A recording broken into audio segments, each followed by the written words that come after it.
주의사항부터 말씀드립니다. 오늘 영상은 완벽하게 고위험 추구 투자자를 위해서 만들어졌습니다. 이 안정적인 투자를 원하시거나 오래 가져갈 종목이나 포트폴리오 고르고 싶다라는 분들은 뒤로 가기를 누르셔도 되지만 들어온 김에 계속 봐주시면 더 감사합니다. 오늘 이야기할 내용은요, 이 야수의 심장을 가진 서학개미의 동반자 TQQQ, TQ라고 많이 하죠. 그리고 SOXL, 이 속슬에 대한 내용인데요. 변동성이 크다. 지수가 제자리로 와도 3배짜리 레버리지는 원금 회복 못한다. 그래서 단기면 몰라도 장기 투자하지 말라. 요런 이야기, 이런 거는 다 뺄게요. 어차피 다 알면서도 3배짜리 레버리지에 끌리는 우리 야수의 심장을 가진 분들을 위한 영상이니까요. 무인도에 남은 ETF는 TQ와 속슬 뿐이고 그 중에서 무조건 하나만 골라야 된다. 그럼 뭘 골라야 될까? 이런 컨셉으로 오늘 영상 꾸려보려고 합니다. 무인도에서는 ETF를 못 사겠군요.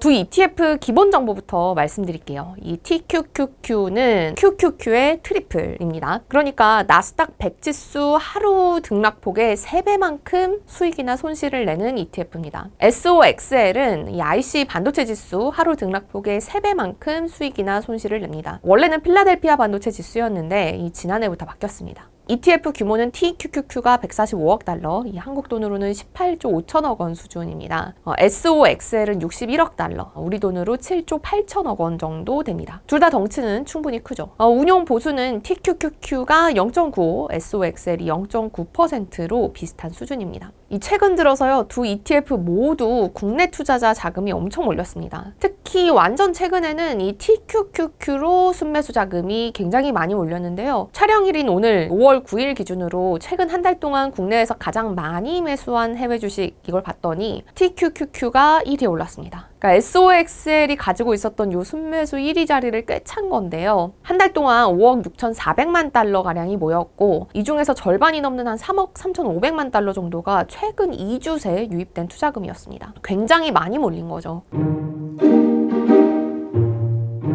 과거 수익률을 그러면 한번 살펴볼까요? 올 들어서 두 ETF의 수익률 사실 아시겠지만 처참합니다. 오늘 기준 TQQQ는 올 들어서 56% 떨어졌고 SOXL은 64% 떨어졌습니다. 최근 1년 동안으로 보면요, TQQQ가 27% 그리고 SOXL이 30% 떨어진 모습 보실 수 있습니다. 그러면 SOXL의 성과가 대체로 항상 TQQQ보다 나빴느냐 하면 그건 아닙니다. 이건 최근 3년 동안 이 TQQQ와 SOXL의 수익률을 비교한 그래프인데요. 대체로 방향은 비슷하게 움직이지만 오를 때는 SOXL이 더 많이 오르고 떨어질 때는 SOXL이 더 많이 떨어진다는 점을 눈으로도 확인할 수 있습니다. 그러니까 한마디로 SOXL이 더 변동성이 크다는 거죠. 그러니까 이건 물론 구성 종목과 관련이 있습니다. 일단 TQQQ의 기초지수인 나스닥 100은 말 그대로 100개 종목을 담고 있고 IC 반도체 지수는 32개 종목이 담겨 있습니다. 업종별 구성도 이 나스닥 100은 테크 기업을 중심으로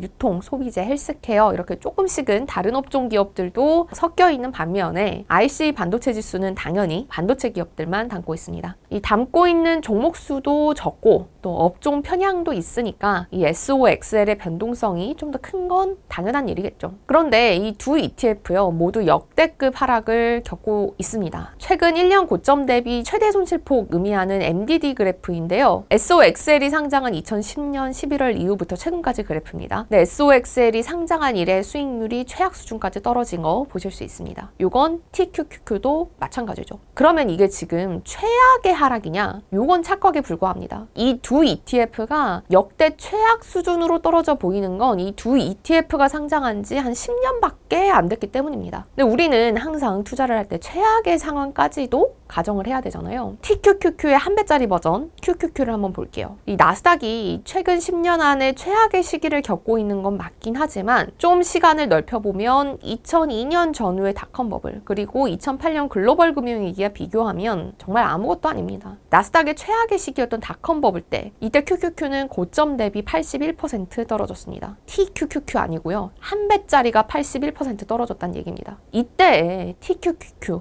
3배짜리 레버리지 상품이 있었다면 어땠을까요? 별로 상상하고 싶지 않죠. SOXL도 상황은 마찬가지입니다. 이 상품의 한벌 버전 ETF인 SOXX 역시 2002년과 2008년에 이 역대급 하락을 겪었고요. 최대 60% 떨어진 적도 2번 정도 있었습니다. 역시 이것도 한 배짜리 기준이고 3배짜리 레버리지 ETF라면 이 낙폭의 정확히 3배까지는 아니더라도 적어도 두 ETF 모두 원금 전액 손실 수준의 손실을 입었겠죠. 문제는요, 이 SOXX든 TQQQ든 상장한 다음에는 이런 최악의 손실을 아직까지 한 번도 겪지 않았다는 겁니다. 물론 둘 다 덩치가 굉장히 큰 ETF고 투자자들이 워낙 많으니까 만약에 2002년과 2008년처럼 역사적인 급락 상황이 오면 이렇게 주식을 합치는 액면 병합을 하는 방식으로 주가를 계속 끌어올리면서 ETF를 유지할 걸로 예상되긴 합니다. 또 다른 위험으로는 이게 둘 다 3배짜리 레버리지 상품이잖아요. 이런 경우는 스왑 방식으로 운영합니다. 무슨 얘기냐면 자산운용사가 직접 주식을 가지고 있는 게 아니라 증권사와 계약을 맺는 방식입니다. 예를 들어 TQQQ다라고 하면 이 나스닥 지수가 오를 때는 하루 등락폭의 3배만큼을 자산운용사가 받고 반대로 떨어지면 증권사가 하루 낙폭의 3배만큼을 받는 이런 식입니다. 그런데 이런 경우에 기초지수가 0 수준으로 떨어지고 이 거래 상대방인 증권사가 이거 더 이상 계약을 유지할 수가 없다라고 판단을 하면 원금을 회복할 수 없는 사태가 올 수도 있습니다. 굉장히 이례적인 사례이긴 하지만 이 최근에 MSCI가 인위적으로 러시아 지수를 0.00001로 평가하면서 이 국내 러시아 ETF에서 원금을 회복하기 어려워진 것도 이 ETF가 스왑 방식을 활용한 합성 ETF였기 때문입니다. 제가 드리는 말씀은 그러니까 2002년과 2008년처럼 지금 이 시장이 최악의 수준으로 떨어질 거다. 그러니까 나스닥이나 반도체 지수가 훨씬 더 지금보다 많이 떨어질 거다. 이런 의미가 아닙니다. 또 이 두 ETF가 언제라도 쉽게 청산될 수 있다. 이런 의미도 아니고요. 근데 다만 투자자는 항상 최악의 상황까지도 염두에 둬야 하고 지금이 생각보다 이 두 상품의 최악까지는 아닐 수도 있으니까 알아두기는 해야 된다라는 의미입니다.